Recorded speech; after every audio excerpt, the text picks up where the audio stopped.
All right, let's talk about the guy a lot of people are talking about. Zach Wilson let's just be honest, he had an abysmal performance after an abysmal season, and he's having an abysmal career. I mean, he's looking like a bust. I don't see how he isn't a bust. Let's talk about what went wrong and then kind of give our general thoughts on Zach Wilson and this caliber of prospect as a whole. I think there's some revisionist history going on with this type of player. You're hearing people say, oh, I never would have drafted Zach Wilson, who, would they have drafted him? I don't know. But let's talk about all of this stuff. And we'll start off with this play. This is kind of a great example, I think, of just like what Zach Wilson is. Because it's actually going to start off with a good play. You see that defensive lineman for Jacksonville, he's going to create a pressure right away. Watch how when this play begins, you see immediate pressure. Wilson, to his credit, does get outside the pocket and looks downfield. And at this point, it's very far down the field, but he does have a guy who is in a one-on-one matchup down the field, and Wilson is going to take this chance. And that's just kind of who Wilson is as a player. It actually felt like the Jets, to some degree, said, okay, we got to let him throw down the field because that's kind of the only thing he is, like, he has shown flashes of being good at in the NFL is this type of stuff. So let's just have him take some chances and see what happens. But as you see, he is going to take this chance, and this easily could have been an interception right there. And to be honest, that's kind of what sums up Zach Wilson a lot, is that in college, he was able to hit on these plays, and he made some incredible plays. Again, I still stand by. I actually went back and watched some of his college tape, and it's really good still. Like, the college tape was there because he was hitting on these types of plays, but, as some people did point out, the level of difficulty was not as strong there, and while I didn't think it would be as big of a deal, it is a big deal, and it really has shown that he just has not been able to hit it in the NFL level. Heading over to something like this, what's going to happen here is this is just the exact thing that Wilson just struggles with. He just does, where it's a zone coverage play, and it's a schemed up well play. And, these are the kind of things that I think are just infuriating for the Jets, and part of why I'm sure a lot of Jets fans are happy Mike White is going to be back out there, even though, yes, the record is better with Zach Wilson. The reality is the offense is better with Mike White, and this is something where, Mike White is not missing this throw. It's a zone coverage play, and you see how this can work, where it's going to be the receiver on the outside, the one I've circled at the end of the route in white. This is something that can work. Look at how the clear out route works. Over the middle, you have an opening here. This is something you want to see Zach Wilson hit. In fact, this is something you want to see your practice squad fourth string quarterback hit. I mean, these are the throws you have to hit just to make it in the NFL, let alone be a good starter in the NFL. Instead, Wilson just missed it. And again, I didn't see this too much in college. I mean, he missed the occasional throw, as does everybody, but I didn't see his accuracy on easy throws being like all-time terrible. So I don't know, maybe someone saw it, maybe I missed it. But for me, this is like, I just don't know what you do with this guy. Like, I don't know how you can try to win games with him. And the reality is, I think if Mike White goes down again, Flacco has to be the guy at this point. Like, I just think that if he's going to play this poorly, you just can't win with him. I mean, they barely scored with him, right? Like, it's a mess.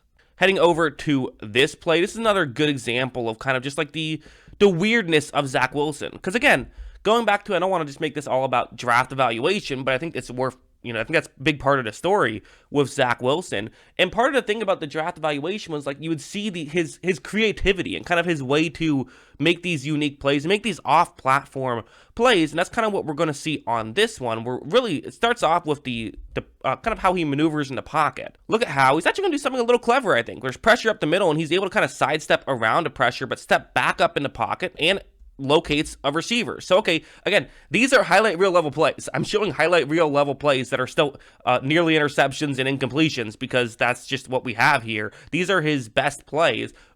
He's navigating the pocket well on that one. He doesn't always do this, but on this play, he is navigating the pocket well. He is, finding a receiver, all the stuff that you would see him do at BYU and why he was able to be an effective player in college. But again, it's just the accuracy isn't there. I mean, watch how he misses this throw, and to me, that's the biggest issue with Zach Wilson. There's been other issues. He definitely, the game's fast for him, clearly, but that's something you could potentially work on. That's something you could get better on. But this accuracy, listen, I know Josh Allen got better in year 3, so that's going to mean that everyone feels like their quarterback could get better accuracy in year 3, except for Jets fans. I think they moved off of their quarterback. But, in general, people can always say, hey, maybe there's a chance year 3, that's when you have to break out, because that's when Josh Allen had to break out. But the reality is, I don't know. That very rarely, almost never happens, especially, and I also have to say, Josh Allen was a better quarterback in year 2 than Zach Wilson was by a pretty good margin. Again, Zach Wilson is playing like the worst quarterback in football right now. So, and a big part of it is because, like, he's just not hitting any throws. I mean, how can you win games if you're not hitting throws? How can you be a good quarterback? Like, that's the number one thing you have to do is complete the football, and he's just not doing a good job at it. Like, this play is going to be another one. So it's a zone coverage play. It's quarters coverage. You see the receiver on the screen running a route that could potentially get open against this type of coverage. Although worth noting, Zach Wilson is going to be running a rollout towards the bottom of the screen. This actually, I believe, is a play designed to use Wilson's arm strength to his benefit. One of the things that I have criticized the Jets coaching staff a little bit this season with Zach Wilson out there is like, hey, Zach Wilson, not a great quarterback, but we kind of know what he can do and what he can't do. So maybe work your offense more to fit him instead of to fit Mike White, which it kind of had been. That was kind of a critique I had. And then I think you see that this isn't really working either, because this is the play that they're actually doing that. They're actually saying, you know what, I think that's probably the right strategy. Let's put him in a position to succeed. But anyways, look at how this play begins. So you see Zach Wilson rolls out, and you see how there is a window. But again, there is like a Madden window, right? It's one of those plays that in Madden could potentially work, but in real life, it's harder. You have to get the ball down the field. It's a tough angle. You are off balance. This is difficult, but again, what's the thing that we talked about with Zach Wilson? He will make some Patrick Mahomes level plays that you will sit here and say no other quarterback in the NFL makes that. That's what he was out of college, but he was that guy.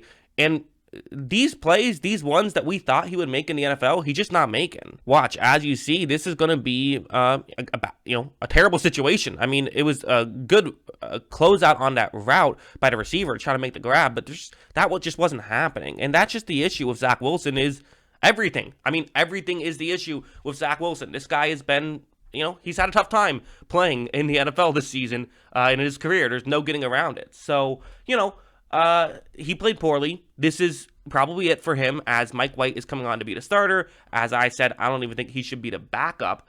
I think one interesting discussion to end this video on is just the Zach Wilson evaluation as a whole. Because I think there's some revisionist history. This happens every time there's a quarterback who is a bust, because the reality is we're not really great at evaluating quarterbacks. There's so much that goes into it, and there really isn't a great system to figure out, okay, this is how a quarterback is great, as much as we want to say that the Zach Wilson type of guy, that's not a draft pick you shouldn't make. Joe Burrow was a very similar situation, and I think you could even argue that Joe Burrow was not as good of a prospect as Zach Wilson was coming out of college, and still he's thrived in the NFL. So what's the difference between those guys? What's the difference between a ton of guys?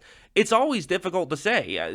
Quarterbacks just have a very low hit rate, and it's very hard to hit on quarterbacks. That's why I've always kind of been a fan of, like, listen, if you've seen my quarterback takes, I'm not good at it. So my strategy would be to just draft a bunch of quarterbacks and hope that eventually one hits. I think that is the preferred strategy. I think a great example of this is, like, listen, everyone made fun of the Bears for drafting Mitchell Trubisky over Patrick Mahomes, but then they draft another quarterback in Justin Fields, and it seems to be going okay for them, right? So the reality is these are smart NFL teams that still screw this up. So I don't think it's totally fair to say in hindsight, what a dumb decision. We all knew Zach Wilson wasn't going to work out. I've heard some people saying that it's the pro day throw. That's the reason that he was drafted so high. It's just not true.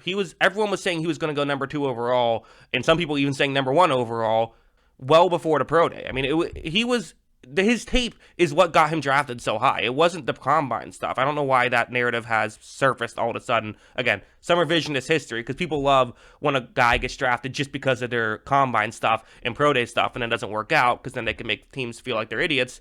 The reality is, I mean, that's not the case. That stuff was good, but he was going to get drafted number 2 overall before that anyways. It's just, if I see another Zach Wilson in next year's draft, I'm still probably drafting him, right? Because, yes, sometimes they turn into Zach Wilson. Sometimes they do turn into Patrick Mahomes. And there's some smaller things that in hindsight you can say is a difference. But at the same time, the upside was there. It's same thing with Malik Willis now, who is struggling. Like, taking a shot on upside at the quarterback position, I'm always going to be a fan of. It's not always going to work out.